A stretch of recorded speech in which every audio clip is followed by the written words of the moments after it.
মানুষ তো চেয়ারের জন্য জান দিতে চায়, ঠিক না? সামান্য একটা ইউনিয়নের চেয়ার, এটার জন্য মরতেও রাজি, মারতেও রাজি। কিন্তু আমাদের নবীজি মাকামে মাহমুদ পাবে, রব্বে কাবার কসম, উম্মতের জন্য ওই চেয়ারে বসবে না, হাত রাইখা দাঁড়ায় থাকবে। আল্লাহ বলবে বসেন, বলবো বসবো না। কেন? এটা তো আপনারই, এই জন্যই তো হাত রেখা দাঁড়ায় আছি। আপনি আমাকে বসায় কি করতে চান? আমি বসবো না। আমি তো উম্মতের জন্য বসলে উম্মতের জন্য ছুটবে কে? হাউজে কাউসারে যে কে পানি পান করাবে? আমি যদি বৈশা পড়ি, উম্মতকে হাউজে কাউসারে কে পানি পান করাবে? আমি যদি বৈশা পড়ি, তাইলে মিজানের পাল্লায় যে কে মনিটরিং করবে?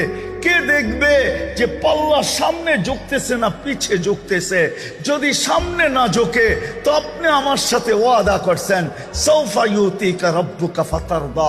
আপনি বলছেন আমাকে রাজি করে ছাড়বেন।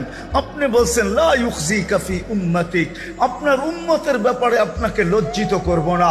আপনি বলছেন সাফি তুসাফা, আমি সুপারিশ করলে নাকি দিবেন। সালতোতা, আমি চাইলে নাকি আপনি দিবেন। তো আমি মিজানের কাছে ছুটবো, যদি পাল্লা সামনে না ঝোঁকে তো ওইখানেই হাত উঠায়া দিব। আল্লাহ